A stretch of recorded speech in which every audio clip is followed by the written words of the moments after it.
Tonight on News Final.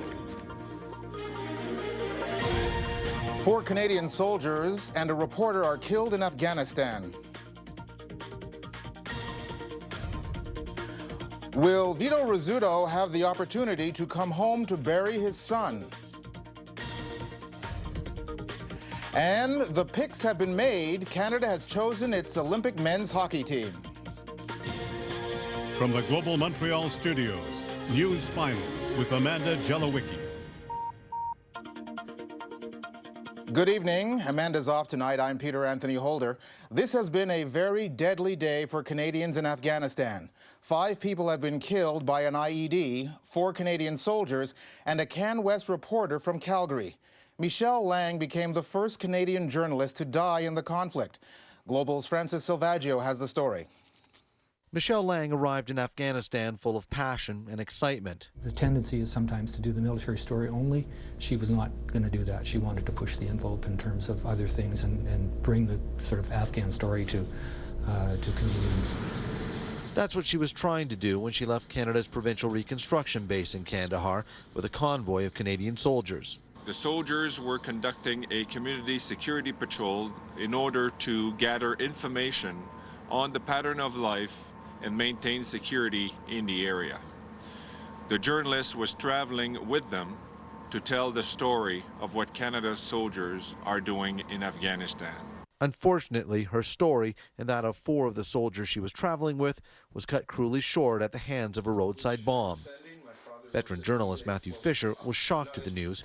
He had just talked with Michelle about her trip in October. All war is capricious, you know, who lives and who dies. You can mitigate risks quite a bit. I think that she was doing that in the manner in which she was traveling, the people she was with, the story she intended to cover. But as many Canadian families, the families of soldiers know, this is a place where at any moment people can find themselves in just catastrophic situations. It has been a constant reality for the families of Canadian soldiers since the first flag-draped coffin returned home from Afghanistan. 4 more soldiers are now preparing for the same journey, and for the first time, a Canadian journalist will head home with them. Everybody was worried, you know. As journalists, we've seen a couple of our colleagues go now and come back, right? So we maybe took it for granted that she would come back. I'm thinking a lot today about her family, and I hope that they are proud of her, because I know we are. And Michelle will always be respected and remembered here and adored and loved.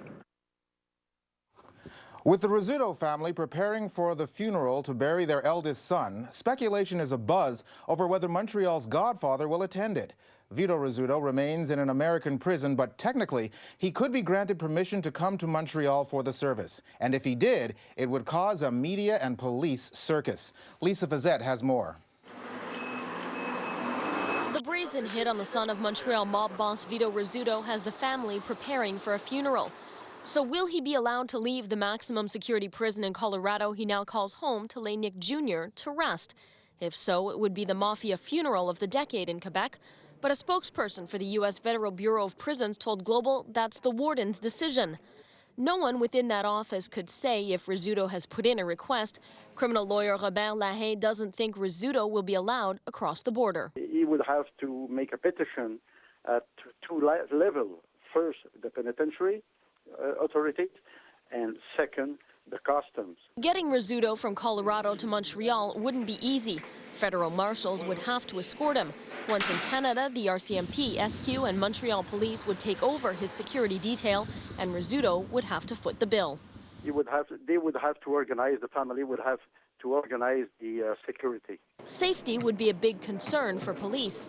Mafia watchers say the Rizzuto family will likely retaliate for the murder of Nick Jr.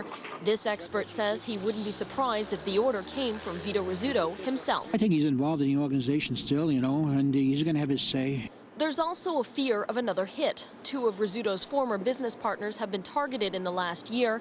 In August 2008, Tony Maggi was shot in his car. This past August, Rizzuto's good friend Federico Del Pescio was gunned down outside an Italian restaurant frequented by the family. Observers say it would be too risky to let Rizzuto come to town.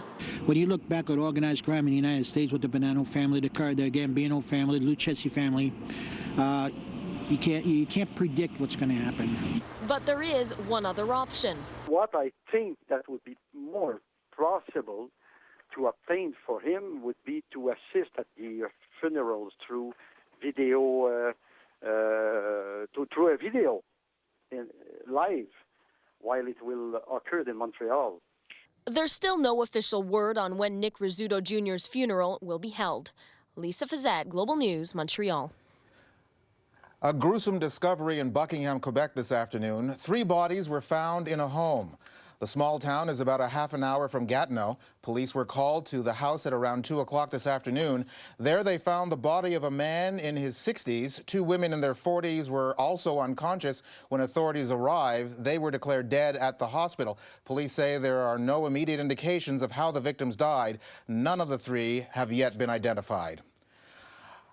A suspended RCMP officer appeared in an Ottawa courtroom this morning and was charged with first-degree murder. He's accused of killing an Ottawa police officer yesterday. The man remains under protective watch in jail tonight. Peter Harris has more on the story.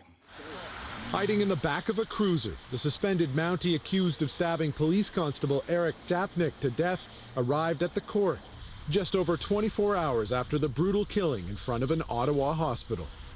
Charged with first-degree murder, Kevin Gregson stood for his 10 minutes in court with his hands folded, staring at the floor. His full case will be heard late next week, and he is on suicide watch until then. Violence and a history of brain cysts mark the suspended RCMP officer's past. In 2006, he received a conditional sentence for using a knife to threaten a bishop. The judge in that case ruled Gregson's brain cysts played a role and influenced his behavior. This medical condition could be a factor in this case, too. We're going to explore our options, and the next step is he'll appear before a Superior Court judge.